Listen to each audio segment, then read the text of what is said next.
Regresamos a Punto y Contrapunto. Este domingo, la ciudadanía chilena decidió escribir un nuevo capítulo en su historia. En plebiscito votaron por la elaboración de una nueva Carta Magna que deberá escribirse a partir de una hoja en blanco, alejada de la vigente que fue aprobada en 1980 durante la dictadura militar de Augusto Pinochet. Veamos en contexto. El 25 de octubre de 2019, entre 1 millón y 1,5 millones de personas salieron a las calles de Santiago de Chile para realizar una serie de demandas sociales, conocida como la marcha más grande y sin la presencia de liderazgos políticos o sociales. Las demandas de la multitud eran acabar con el manejo privado de la AFP o administradoras de fondos para pensiones, el agua, el sistema de salud y el alto costo de la vida. Aunque las protestas iniciaron por el alza al precio del metro, al final la demanda ciudadana se resumió en el pedido de una nueva constitución.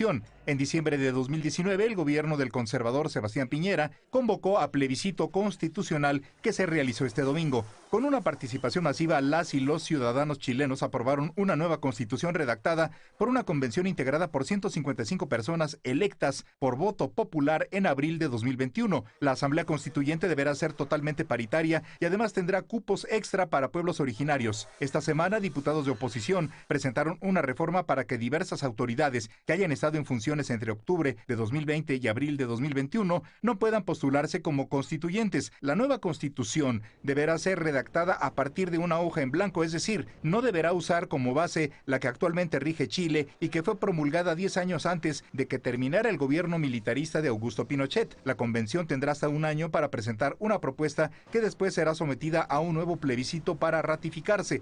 En caso de que no logren consensuar un texto en ese plazo, seguirá vigente la Constitución de 1980. Punto y contrapunto. Bueno, último tema de la noche, y el lunes por acá ya discutían precisamente el alcance de este plebiscito constitucional en Chile que muchos celebramos, pero quedó pendiente, Lecona, las implicaciones de este plebiscito que podrían haber en México, para México, un ejercicio comparativo entre ambos países de América Latina. Incluso tú ya mencionabas el lunes sobre el ejercicio de realizar comisiones para la verdad y mecanismos de justicia transicional. No sé si quieras agregar por ahí o qué más destacarías. Sí, justo eso, que este tipo de situaciones y de procesos históricos se dan, desde luego, con un marco que necesariamente debe de llevarnos al reconocimiento de las tragedias que han sucedido en los países. Cuando uno habla de memoria, cuando uno habla de verdad, pues no nos referimos o no se refieren quienes lo hacen, sobre todo las víctimas, a cosas como lo que hemos visto en el país, ¿no? Consultas populares. Vamos a hacer un ejercicio colectivo para saber qué es lo que sucedió en el pasado, pero nada más enfocándonos en expresidentes, en situaciones muy específicas, sino que hay que ir a profundidad para saber qué es lo que ha pasado en los países de la región. México no ha vivido una dictadura militar como otros países de América Latina, pero a mí lo que me preocupa, y a riesgo de sonar monotemático, pero en eso nos quedamos en el debate del lunes, es que no estamos viendo, no se está articulando con suficiente fuerza una oposición a este militarismo que cada vez está permeando más en el país, y que quienes apoyan o quienes dicen bravo por Chile porque se han deshecho de su constitución como herencia de un régimen militar, aquí sí se esté defendiendo lo que está pasando en el país.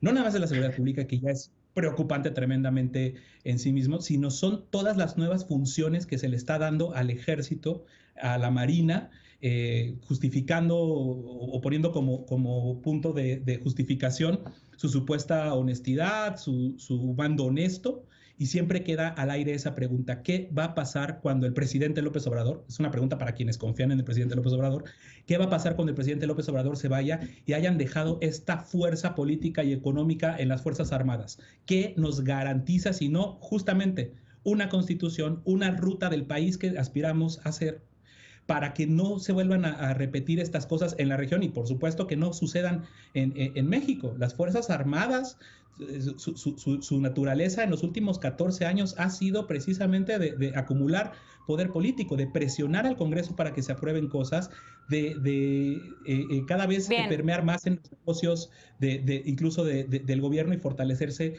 económicamente. Yo creo que tenemos que voltear, desde luego, que ver a Chile, y principalmente, como decías y y como me diste Sí. pie a la participación, Mariana, construir ese urgente proceso de justicia transicional que afortunadamente la consulta popular con la pregunta negada al presidente López Obrador por la Corte, reformulada por la Corte, abre una muy buena posibilidad para entrar a un proceso histórico de construcción de memoria, justicia, verdad, reparación y garantías de no repetición. Sí.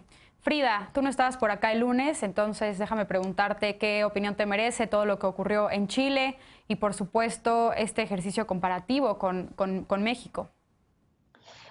Mariana, pues yo celebro dos cosas. Primero, celebro este paradigmático momento en el que cae la dictadura militar en términos jurídicos, y lo celebro porque esta caída contempla una reestructura feminista. La Constitución de Chile será la primera que se redacta, la primera en el mundo que se redacta en paridad, con voces de mujeres, en un momento en el que la ola de las protestas pues tuvo en gran medida la participación no solo de mujeres, sino de adolescentes, de mujeres menores de 18 años que, hartas de un sistema no solamente de Estado machista, sino de opresión sistemática a las clases pues menos poderosas, tenía que caer. Por otra parte, no coincido con Alfredo Lecona en cuanto a que sea lo mismo lo que estamos viviendo en México con lo que pasaba en Chile sobre la militarización, porque no es lo mismo tener una dictadura militar con un general a la cabeza como era Augusto Pinochet, a tener un país en el que ciertamente existe un proceso de militarización en el que, mientras unos dicen que hay una civilización del ejército,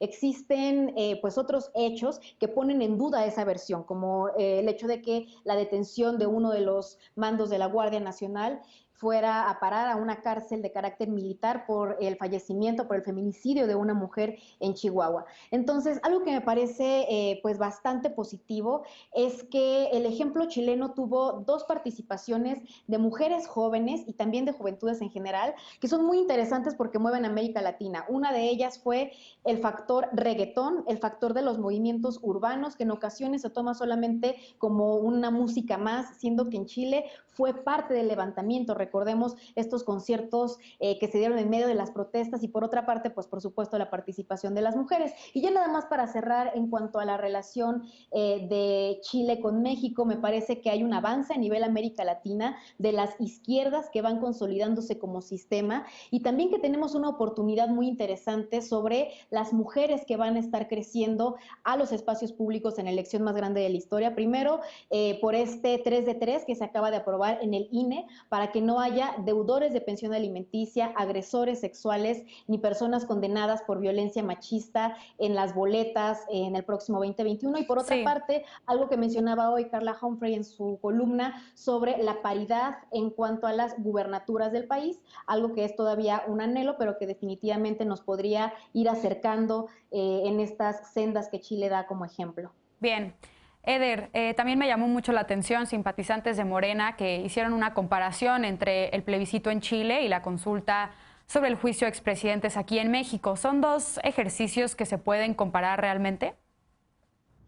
No solamente el tema del plebiscito, que en 15 días se juntaron más de 3 millones de firmas, o sea, sí hubo una movilización popular para que se llevara a cabo la consulta de juicio de expresidentes, y ahí es una movilización popular informada, además, que también es como sucedió en Chile. Hoy celebramos 2 años de la consulta que se hizo para definir el destino del aeropuerto, cuál iba a ser el proyecto para resolver la saturación del aeropuerto, si el de Texcoco o el de Santa Lucía, que al final fue el que ganó, y ganó incluso con oposición de algunos compañeros de Morena, dirigentes del Estado de México, y la población votó a favor del lago de Texcoco, en contra del proyecto de Peña Nieto. Pero sobre todo, y ahí creo que es muy importante decirlo, en la historia hay oleadas de ruptura sistémica, y la nueva oleada de esta década de movimientos populares para derrotar a los regímenes autoritarios neoliberales inició en México el 1 de julio del 2018. A partir de eso, y no lo digo solamente yo, lo dicen muchos compañeros dirigentes en América Latina que reconocen. A partir de ahí, después vino Argentina, después ahora está Chile, la semana pasada fue Bolivia. Entonces sí hay, por supuesto, un caso de coincidencias profundas, Y ojo, ahorita que mostraban las imágenes, no sé si ustedes vieron, pero no solamente son en su mayoría son juventudes quienes se están movilizando y se movilizan izando las banderas no solamente de Chile, también de la nación mapuche, pero también las de Palestina. Es un nivel de politización bien profundo el que está viviendo el pueblo en general en América Latina. Y a las pruebas me remito, o sea, veamos cada uno de los procesos en México desde hace 2 años en donde sí o sí se necesitaba de la participación popular y se ha tenido. A mí me conmovió un montón cuando el tema del huachicol, con las largas filas que había para cargar gasolina y la gente no dejó de apoyar la estrategia del presidente Andrés Manuel López Obrador. Y ya nada más para cerrar una breve aclaración de lo que muy decía breve. Frida, sí, rápido. No es la primera constitución feminista que se haría, ojalá que sí, faltan 2 años para consolidarlo, a ver cómo se mueve la correlación, pero la República Bolivariana de Venezuela fue la primera constitución que tuvo lenguaje incluyente y que tuvo una consigna abiertamente feminista, y el gobierno de Bolivia, más bien la legislatura de Bolivia, con el dictador Evo Morales, fue la primera que tuvo el 50+1 de mujeres legisladoras en América, en el continente. Lisa, ¿compartes estas coincidencias que pone Eder sobre la mesa? ¿Qué más agregarías tú? A mí me llama muchísimo la atención y poderosamente el efecto que puede tener esto en el bloque regional, más allá de lo que decía Eder, de si esto es una atracción correspondiente a, digamos, otros procesos que se habían iniciado con la famosa izquierda bolivariana en algunos países que después conformaron el ALBA y que funcionaban como bloque incluso en negociaciones internacionales. Hay que decirlo, no desde las perspectivas más progresistas, pero sí sin duda con una agenda común. Creo que esto va a ser importante porque Chile, y lo platicábamos fuera del aire, el colega Pablo Collada y yo que estuvimos platicando después de esto, después del programa de lunes muchísimo rato, abre una posibilidad de un liderazgo latinoamericano que no es el brasileño, ¿no? Digamos que el progresismo latinoamericano de izquierda en realidad durante muchísimos años la bandera la llevaba Lula. Cuando en Brasil gana la derecha, este proceso como que se interrumpe, y esto que es muy orgánico, muy legítimo, muy en contra de una derecha militarista, que hoy, por ejemplo, gobierna un tercio de los ministerios públicos en Brasil, pues sucede desde Chile. Y yo lo único que platicaba justo con él era como, bueno, lo que no hay que perder es un poco la esperanza de que esta nuestra América Latina, que de pronto da bandazos entre la izquierda y la derecha sin muchísima continuidad realmente en las agendas más importantes, pues logre tener en Chile un ejemplo quizás un poco más grande de un país que logre instaurar estas políticas progresistas, que rompan justamente con la herencia de los capitalismos de cuates, de estas desigualdades espantosas sociales, étnicas, raciales, culturales, y que no sea un micropaisito como el micropaisito que yo llevo en mi corazón, que es Uruguay, ¿no? Digamos, es uno de los únicos países en donde, independientemente de quién esté a la cabeza del gobierno, cuando se comprometen y se logran agendas mayoritarias de igualdad y de carácter social, estas permanecen aunque cambien los gobiernos. Ojalá que ese sea el caso de Chile, y ojalá esa sea la lección que las y los chilenos nos den a todos los demás. Lisa, me quedo tantito contigo. Lecona decía que no hay una oposición en México consolidada, sino precisamente débil. ¿Podríamos esperar una movilización similar a la chilena aquí en México de cara a las elecciones del próximo año? Uno esperaría, pero la verdad es que yo creo que no, justamente porque lo hemos discutido muchísimo en esta mesa con respecto a los movimientos opositores que hay, ya sea a nivel partidista o a nivel un poco como más orgánico de estos movimientos que se han estado gestando en contra del presidente López Obrador, pero justamente lo que no tienen es esa coherencia de agenda o esa capacidad también de formar estos bloques interesantísimos que en Chile sí se formaron, ¿no? Justamente hablábamos de la experiencia de organizaciones de la sociedad civil. Bueno, en Chile fueron más de 800 organizaciones de la sociedad civil que se juntaron adentro de una plataforma amplia, progresista, que apoyó de cierta manera esta parte de la pedagogía política del ciudadano, intentando explicar la importancia del plebiscito, la importancia del mismo proceso y después cómo participar de ese proceso para poder avanzar realmente causas interesantes ahí, como ya decía Frida, ¿no? La agenda de las mujeres, la agenda de la educación, la agenda de los recursos naturales, etcétera. Yo todavía no lo veo, pero sin embargo, pues le desearía a México que pudiera tener realmente fuerzas políticas y sobre todo proyectos políticos sostenibles, anclados en una izquierda que sí privilegie el tema de la lucha contra la desigualdad, pero que al mismo tiempo tenga esta capacidad pues de poder autorregularse y de poder permitir también pues la interlocución con otros sectores. Bien, Alfredo, un último comentario. Ahora sí que por alusiones. Brevemente y después Frida, pero 30 segundos cada uno. No, para aclarar, porque no me gusta que pongan palabras en mi boca, yo jamás dije que era lo mismo que está viviendo México a lo de Chile, lo que vivió Chile en el régimen de Augusto Pinochet. O sea, yo estoy diciendo lo que pasó cuando se fortalece a las Fuerzas Armadas y cómo las Fuerzas Armadas pueden ser un peligro cuando se empoderan políticamente. Eso es lo que me preocupa. No digo que vaya a ser lo mismo. Dos, cuando yo hablaba de una oposición a agendas como la militarista, la que encabeza Andrés Manuel López Obrador, sobre todo me refiero al movimiento de víctimas y hay que decirlo, lo poco sensibles y lo poco solidarios que somos los mexicanos y las mexicanas con nuestras víctimas. No hay sujeto político más legítimo en este país que sus víctimas. Ningún presidente, ningún personaje político tiene más legitimidad que la que tienen quienes cargan el dolor como lo cargan las víctimas en México. Ya lo decíamos el lunes, sí. Aquí las víctimas de los últimos 14 años de guerra contra el narcotráfico y de esta estrategia militarizada nos han dado más de 20 veces las víctimas que tuvo el régimen de Augusto Pinochet. Entonces, esa es la parte que yo también como Lisa añoraría ver, pero lamentablemente en este proceso histórico que sí pudo haber sido la llegada de Andrés Manuel López Obrador, pues se ha traicionado, se ha dejado y no se está haciendo absolutamente nada para revertirlo. Bien, Frida, finalmente.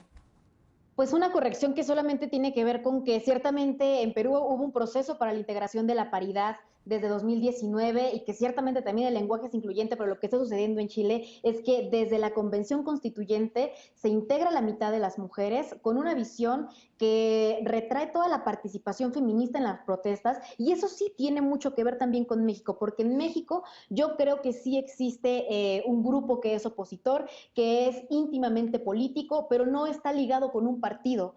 Cuando digo íntimamente político me refiero a que el feminismo es una militancia política y el feminismo como un grupo amplio de mujeres en todo el país que ha estado protestando legítimamente tanto por seguridad como por justicia, en gran medida para las víctimas, en general para todas las mujeres y principalmente para las más pobres, pues son justo las feministas. Y qué gran coincidencia que en Chile hayan sido protestas iniciadas por mujeres jóvenes, al mismo tiempo que en este país las únicas que son legítimas para cuestionar lo que ha sucedido, tanto en protestas como en movilizaciones contra gobernadores e inclusive contra en ocasiones el presidente, pues son justamente las feministas.